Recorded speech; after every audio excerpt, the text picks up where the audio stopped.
जब हम बात करते हैं पैसा कमाने की, तो दो ऑप्शंस हमको क्लियर कट समझ आते हैं, एक है जॉब, एक है बिजनेस।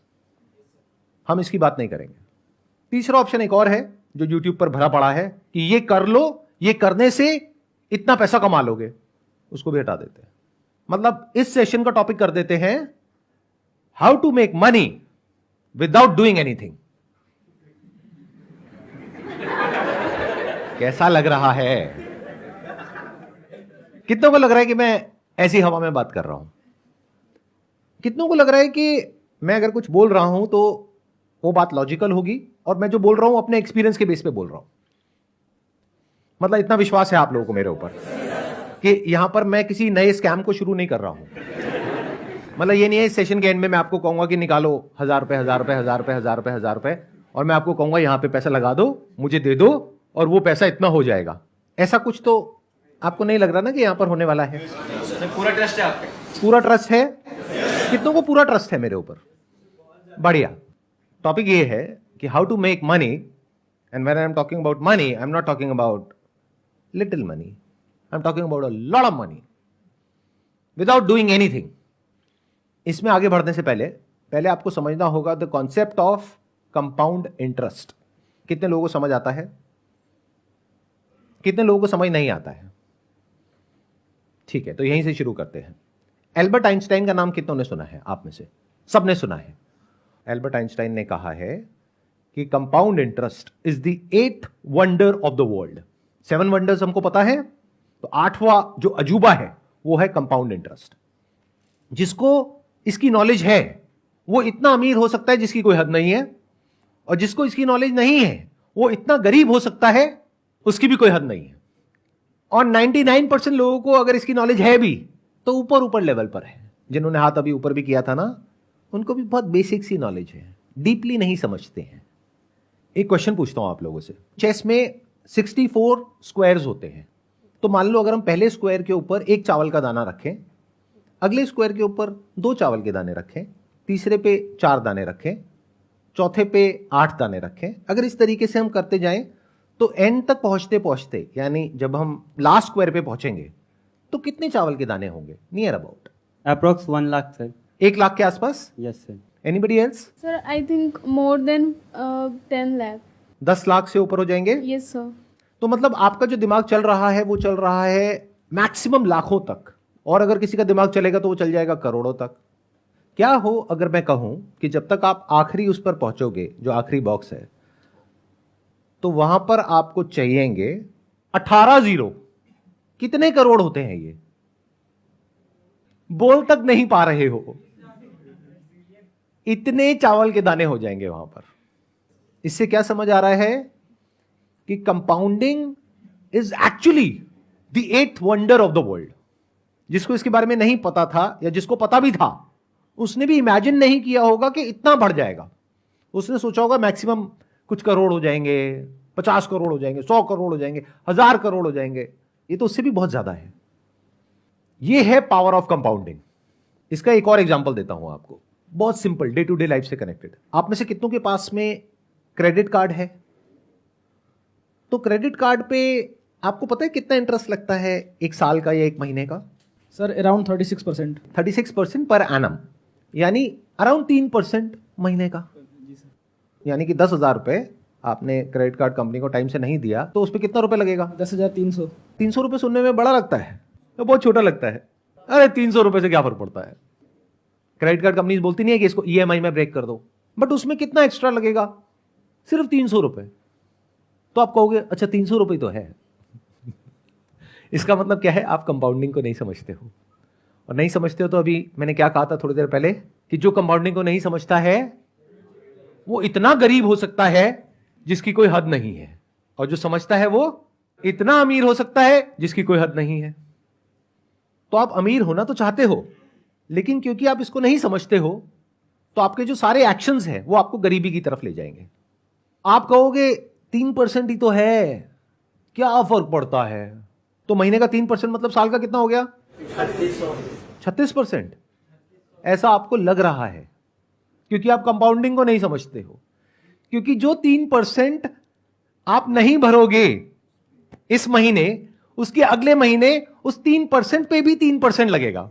तो साल के एंड में अगर आप कैलकुलेट करोगे तो वो 36% नहीं है, वो 50% से भी ऊपर है। Do you know what that means? Bank में अगर आप अपना पैसा रखते हो तो कितना इंटरेस्ट मिलता है? 6-7%। यहां कितना दे रहे हो? 50%। तो अमीर कैसे हो गए अंकल आंटी? बहुत सारे लोगों के पास में, जिनके पास में क्रेडिट कार्ड होता है, मैंने देखा है वो क्या करते हैं, वो ये नहीं देखते कि अमाउंट कितना ड्यू है, वो देखते हैं मिनिमम अमाउंट ड्यू कितना है। अच्छा मिनिमम इतना है, चलो ये पे कर देता हूं, बाकी का क्या हुआ, उस पर इंटरेस्ट लगेगा। इसमें क्रेडिट कार्ड कंपनी का तो बहुत बड़ा फायदा है और आपका बहुत बड़ा नुकसान है। तो इस सेशन से पहली चीज जो आपको सीखनी है, जो मैं बोल तो रहा हूं लेकिन मुझे पता है कि आप नहीं सीखोगे, वो ये है कि कभी भी जो आपको ईएमआई पे करनी है उसको डिले मत करो। क्योंकि अभी अगर आपने ये सोचा कि 10,000 के ऊपर 300 रुपए है, तो कल आप ऐसे ही सोचोगे कि 1 लाख के ऊपर 3,000 रुपए तो है। तो अगर आपको मेरी ये बात समझ आ गई है तो ये आपको बचाएगा गरीब होने से। अब दूसरे एस्पेक्ट पे आते हैं कि अमीर कैसे होते हैं इस फंडे को यूज करके। सबसे पहला स्टेप है, अगर आज आपकी एज है 20-22 साल, तो आपको क्या करना है, जो कर रहे हो वो ही करो, उसको अच्छे से करो, यानी कि पढ़ाई लिखाई। मान करके चलते हैं 25 साल की एज तक आते आते आपकी कहीं पर अच्छी जगह पर जॉब लग जाती है, क्योंकि आपने अच्छे से तैयारी करी है उस जॉब के लिए। ये हो गया जॉब सेगमेंट। दूसरा हो गया कि आपने 20 साल की एज से अपना कुछ करने की कोशिश करी, यानी कि बिजनेस। उसमें से 10 में से 9 फेल हो गए, लेकिन 25 साल की एज तक पहुंचते पहुंचते एक बिजनेस एक स्टेबल पोजीशन में आ गया है, जहां से आपको महीने का ₹1,00,000 आ रहा है। तो चाहे जॉब के रास्ते से चाहे बिजनेस के रास्ते से, मैं मान करके चलता हूं कि 25 साल की एज तक आपको महीने का ₹1,00,000 आ रहा है। बट क्या ₹1,00,000 महीना आपको बहुत अमीर बना देगा? क्या इस सच को देख पा रहे हो? आई एम नॉट श्योर कितने लोग देख पा रहे हैं, क्योंकि इन्फ्लेशन बहुत तेजी से बढ़ रहा है। 5 साल बाद जो आप ₹1,00,000 महीने का कमाओगे, उस टाइम उसकी वैल्यू आज के हिसाब से अंदाजा 50-60 हजार रुपए होगी। तो बहुत ज्यादा नहीं है। अभी सुनने में आपको लग रहा होगा ₹1,00,000 महीना, बट बहुत बड़ा नहीं है। तो अगर आप इसको अचीव कर लेते हो, तब हम नेक्स्ट स्टेप पे जा सकते हैं। यानी क्या, 25 साल की एज में आपने ₹1,00,000 महीना कमाना शुरू किया, यानी साल का कितना कमाया? ₹12 लाख। 5 साल में कितना कमाया? 60 लाख। 40 लाख आपका खर्चा हो गया, 20 लाख आपने बचाया। वो भी अगर बहुत सेंसिबली आपने अपने खर्चों को कंट्रोल किया तब। अगर बेवकूफों की तरह किया तो कुछ नहीं बचने वाला, उल्टा उस वक्त आप कर्जे में होगे। लेकिन अगर तरीके से जिया, सेंसिबली जिया, बिना अपने आसपास में लोगों को देखे कि वो क्या कर रहे हैं, बल्कि इस गोल के साथ में कि मेरे पास में 30 साल की एज में 20 लाख की सेविंग होनी चाहिए, क्या ये रियलिस्टिक है या आप कहते हो नहीं इतना भी नहीं हो सकता है? अगर इतना भी नहीं हो सकता है तो पहले इसको पॉसिबल करो, फिर बारी आएगी कि how to make money without doing anything. अगर कोई आपको आकर के ये बोल रहा है कि आपके बैंक अकाउंट में कोई पैसा नहीं है, आपके बैंक अकाउंट में 10,000 रुपए है और हम आपको करोड़पति बना देंगे, तो वो 10,000 रुपए आपके अकाउंट से निकलेगा, उस आदमी के अकाउंट में जाएगा, और आपके जैसे और बहुत सारे बेवकूफ मिलेंगे जिनके सबके पैसे उसके पास में जाएंगे। तो आप बनो ना बनो, वो पक्का बनेगा करोड़पति। तो ये मैंने आपको इसकी एलिजिबिलिटी बता दी। 5 साल में कितना कमाया? 60 लाख। 20 लाख आपने बचाया, तो उस 20 लाख का आप क्या करने वाले हो 30 साल की एज में? बहुत सारे लोग तो बहुत ही बड़ी बेवकूफी करते हैं। यानी क्या, ये पैसा उनके बैंक अकाउंट में पड़ा होता है, इसका मतलब उनको कंपाउंड इंटरेस्ट के बारे में कुछ भी नहीं पता है। तो अगर आप ये बेवकूफी करने वाले हो या अभी कर रहे हो, तो सबसे पहले उस पैसे की एफडी करा लो, क्योंकि सेविंग में इंटरेस्ट है 3-4%, एफडी में है 7%। और आजकल तो बहुत सारे बैंक्स ऐसे हैं जहां पर ऑटोमेटिकली ये काम हो जाता है। अब जो न्यू एज बैंक्स हैं वहां पे ये काम ऑटोमेटिकली हो जाता है, यानी आपको मैनुअली नहीं करना पड़ता, कि जैसे ही आपका बैलेंस एक पर्टिकुलर अमाउंट के ऊपर जाता है तो ऑटोमेटिकली एफडी बन जाती है, ऑटोमेटिकली टूट जाती है, उस पर पेनल्टी भी नहीं लगती है। ऐसे भी बैंक्स हैं, तो रिसर्च करो ऐसे कौन से बैंक्स हैं। इसका कितना बड़ा बेनिफिट होगा आपको, अभी आप कैलकुलेट नहीं कर सकते, जैसे वो चेस में आप कैलकुलेट नहीं कर पाए थे।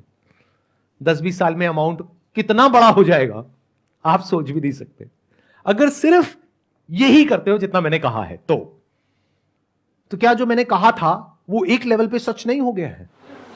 How to make money without doing anything. अभी देखना एक एक स्टेप हम और आगे बढ़ते रहेंगे। मतलब आपने क्या किया, दो काम करे अभी तक। एक, कोई भी ऐसा लोन नहीं लिया जिसका इंटरेस्ट बहुत हाई हो, एक आपने ये किया। दूसरा, पैसे को आइडल नहीं छोड़ा, अपने सेविंग्स अकाउंट में या करंट अकाउंट में उसकी एफडी करा ली।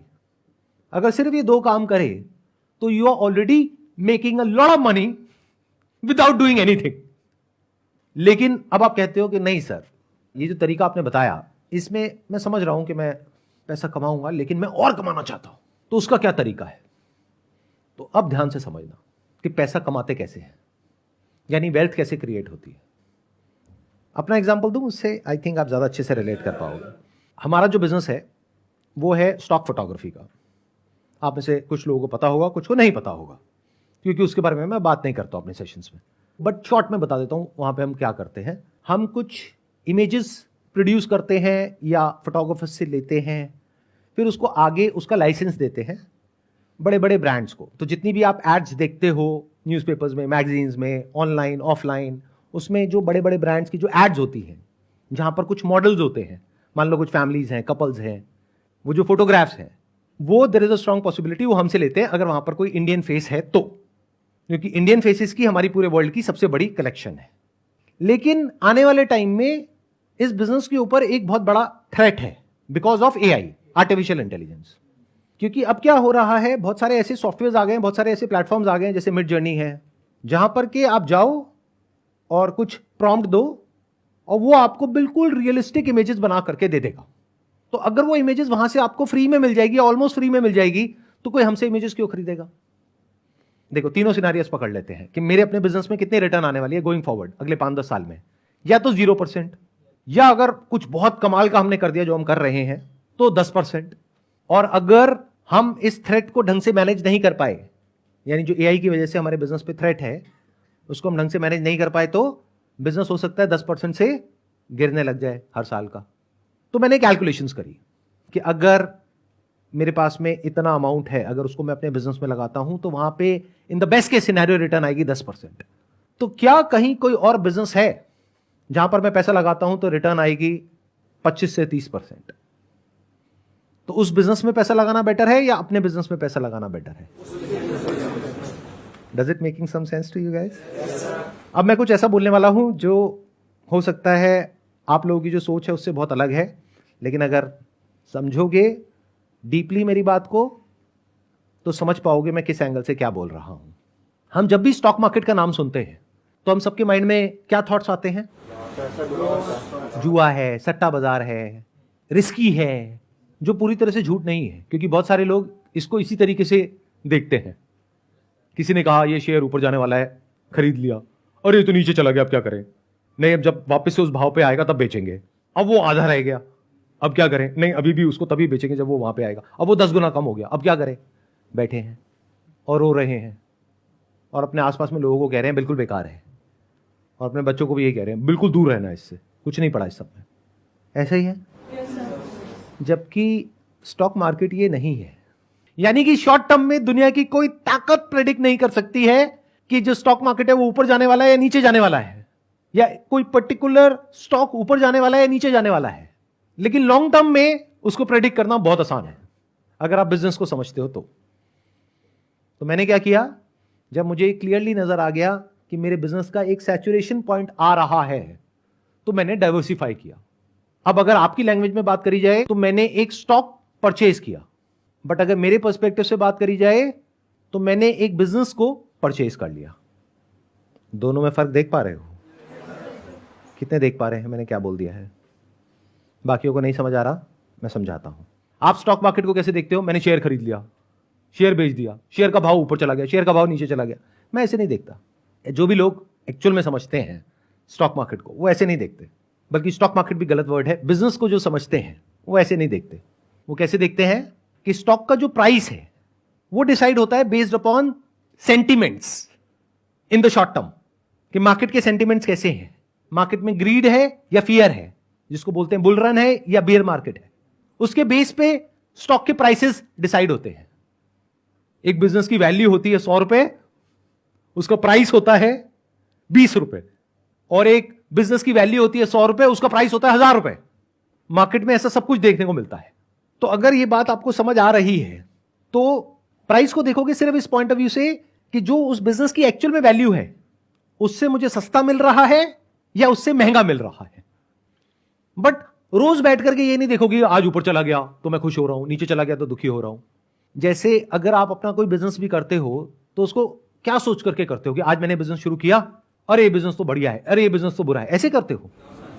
या बिजनेस में एक विजन होती है कि 1 साल बाद क्या होने वाला है, 2 साल बाद क्या होने वाला है, 5 साल बाद क्या होने वाला है, 10 साल बाद क्या होने वाला है। तो ये देखना आपको आना चाहिए। अब ये कैसे आएगा? एक बुक है बेंजामिन ग्राम की, which is the intelligent investor, उसको पढ़ो। उससे क्या होगा, आपको बेसिक्स समझ आएंगे स्टॉक मार्केट होता क्या है। उसके अलावा एंटरप्रेन्योरशिप के ऊपर बहुत सारी बुक्स है, वो पढ़ो। अगर आप जॉब कर रहे हो तब भी, क्योंकि आपको बिजनेस समझ आना चाहिए।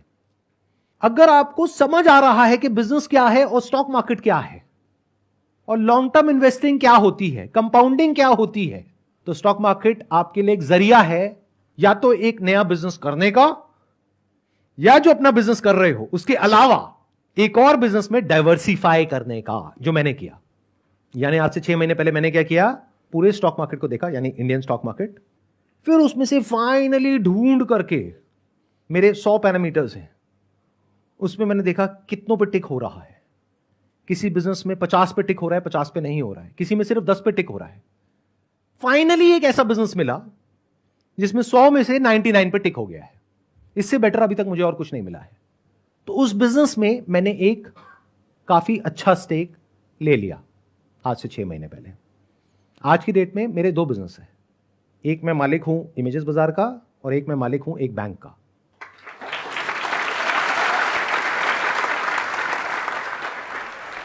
अब जब मैंने ये बोला, आपने तालियां बजाई, इसका मतलब क्या है? आपको ये लग रहा है कि मैंने पूरा का पूरा बैंक खरीद लिया। अरे नहीं भैया, I am one of the owners of that bank. Owner कौन होता है और एम्प्लॉय कौन होता है? जो उस बैंक का मैनेजमेंट है वो एम्प्लॉइज है, जो उस बैंक का सीईओ है वो एम्प्लॉय है उस बैंक का, उसको सैलरी मिलती है। बट मालिक कौन है? Share holder is the owner. तो I am the share holder of that particular bank. अब वो बैंक, मेरी कैलकुलेशन कहती है, on the most conservative side, it will give me a return of around 30% CAGR in the next 10 years. क्यों? क्योंकि मुझे उस बैंक के बिजनेस मॉडल के बारे में पता है, उसकी सारी एनुअल रिपोर्ट्स होती है वो मैंने पढ़ी है, उसकी अर्निंग्स कॉल सुनी है, उस बैंक में मैंने अकाउंट भी खुलवाया है ताकि कस्टमर के पॉइंट ऑफ व्यू से भी पता लगे। मतलब इतना डिटेल में, इतना डीप में गया हूं मैं उस बैंक के कि मुझे एग्जैक्टली पता है कि क्या हो रहा है और क्या होने वाला है।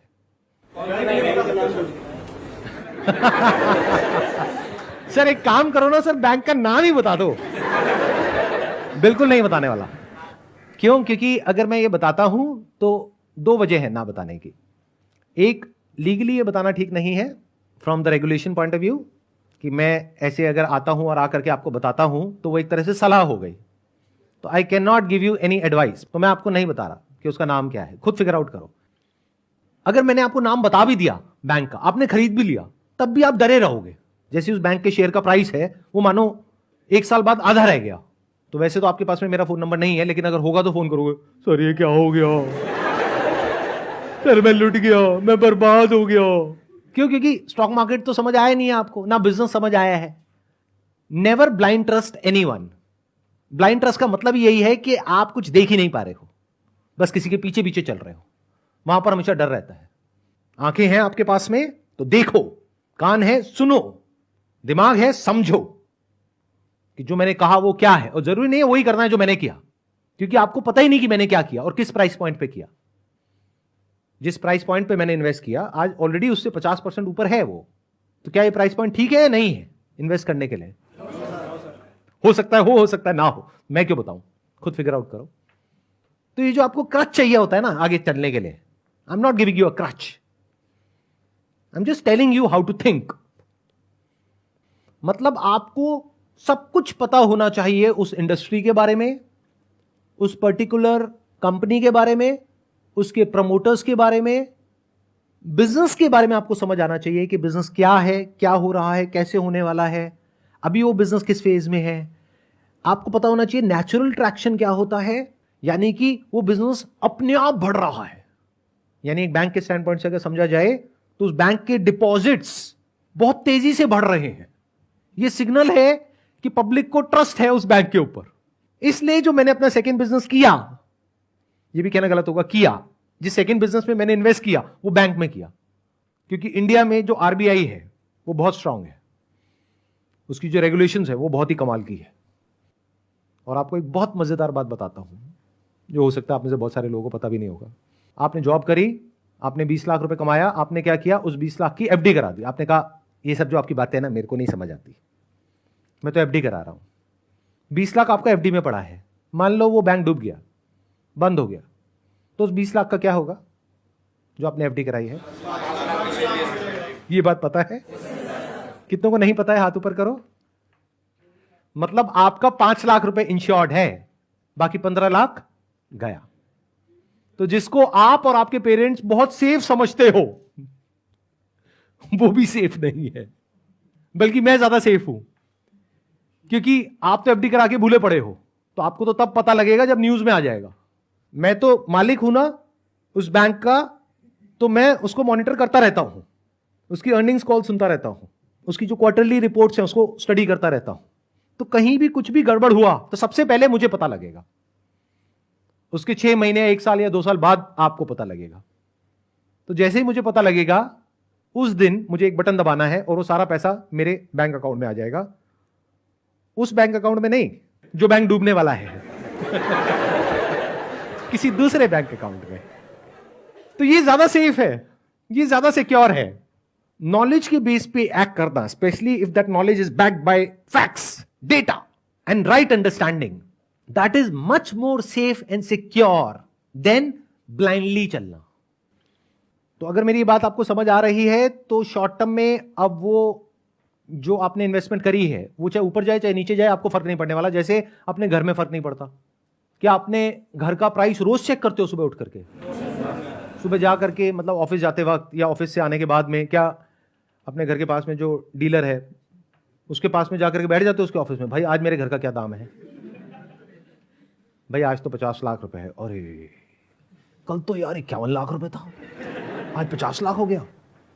आज क्या भाव है भैया? आज 52 लाख है। अरे मजा आ गया।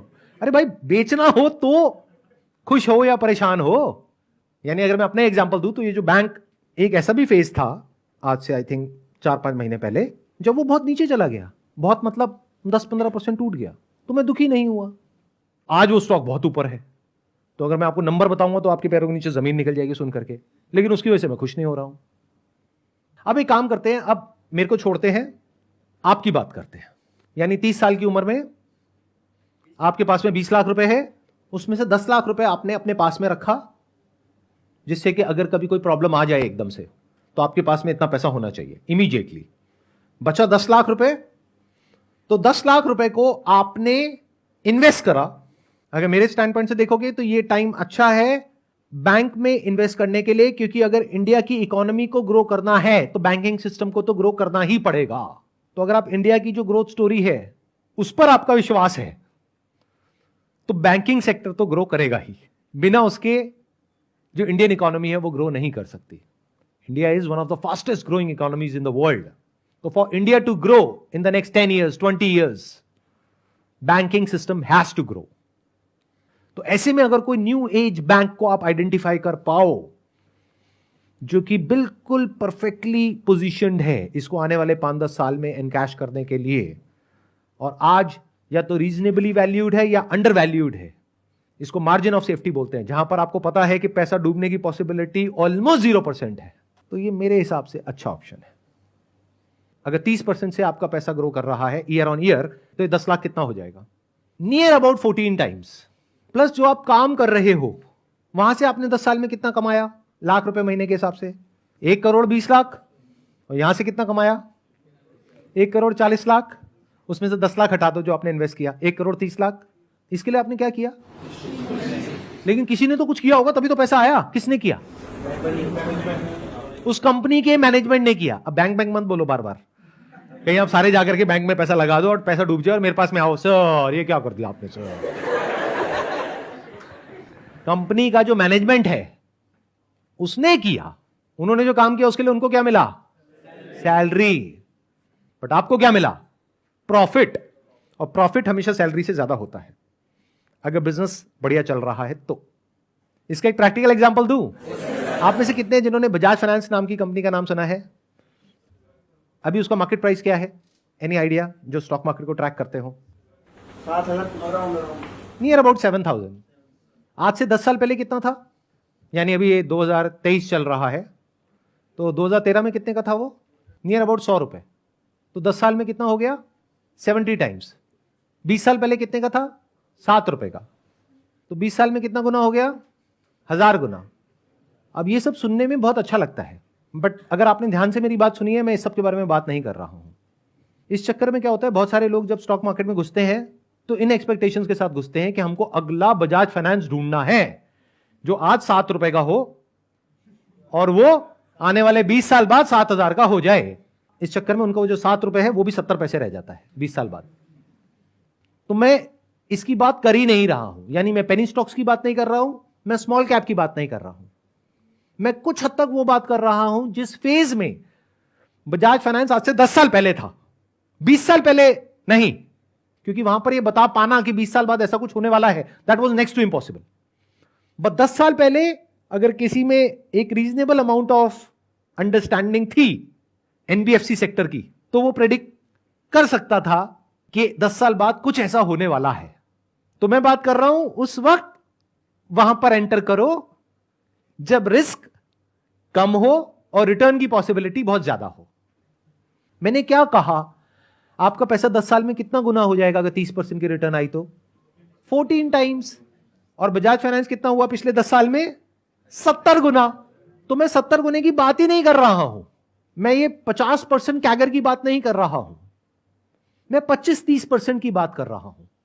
और रिस्क को मिनिमाइज करने के लिए मैंने बैंकिंग सेक्टर को चूज किया, because I have fair amount of understanding of that कि वो कैसे काम करती है। प्लस मैंने जो दाव लगाया है वो आप लोगों की बेवकूफी के ऊपर लगाया है, क्योंकि मुझे पूरा विश्वास है आप लोगों के ऊपर कि मेरी ये वीडियो अपलोड करने के बाद भी आप वही करोगे जो आप करते आए हो। यानी जब क्रेडिट कार्ड का बिल आएगा तो मिनिमम अमाउंट ड्यू देखोगे और वो ही भरोगे, या फिर देखोगे अच्छा 300 रुपए तो है 10,000 पे, कोई नहीं क्या फर्क पड़ता है। तो मुझे पूरा विश्वास है आप लोगों के ऊपर। आई थिंक हिस्ट्री में पहली बार हो रहा है कि मैं अपने ही बिजनेस को खत्म करने का रास्ता आप लोगों को दिखा रहा हूं, जिसमें आपका फायदा है। क्योंकि बैंक का फायदा किसमें है? जब आप महंगे से महंगे इंटरेस्ट पे लोन लो ज्यादा से ज्यादा, तब बैंक कमाएगा, तब मैं कमाऊंगा, because I am the owner of that bank. तो मेरा फायदा इसमें है। लेकिन मैंने अपने नुकसान की बात कर दी है। मैंने जो आपको कहा अगर आपने एक्चुअल में वो कर दिया या सबने वो कर दिया तो मैं तो लॉस में चला जाऊंगा। क्यों? क्योंकि आपका जो पैसा सेविंग्स अकाउंट में पड़ा है उसको उठा के आपने एफडी करा दिया, एफडी में आपको मिल गया 7%, ऊपर से आपने महंगे लोन लेना बंद कर दिए।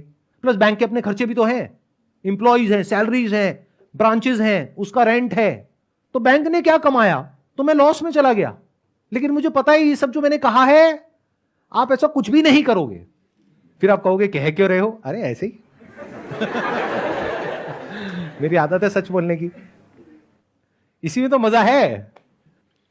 मेरी कैलकुलेशन क्या कह रही है कि इतनी कमाल की वीडियो जिसका नाम इतना कमाल का है कि how to make money without doing anything, उस पर भी व्यूज बहुत ज्यादा नहीं होने वाले हैं इन कंपैरिजन टू जो इंस्टाग्राम पे जो 2 कौड़ी की रील्स होती हैं, उसके कंपैरिजन में इस पर कोई व्यूज नहीं होने वाले हैं। आप शेयर करोगे फिर भी लोग नहीं देखने वाले हैं। यही अगर शेयर करोगे ना व्हाट्सएप पे जाकर के कि अगर ये शेयर नहीं किया 10 लोगों को तो तुम्हारी मां मर जाएगी, तो वो पूरे इंडिया में फैल जाएगा। तो अब देखते हैं क्या होता है। 10 साल बाद मैं एक और वीडियो बनाऊंगा, इसका पार्ट 2, और आपको एग्जैक्ट बताऊंगा कि मैंने जो इन्वेस्टमेंट करी उसका कितना गुना हुआ। Thank you so much for coming, wish you all the best.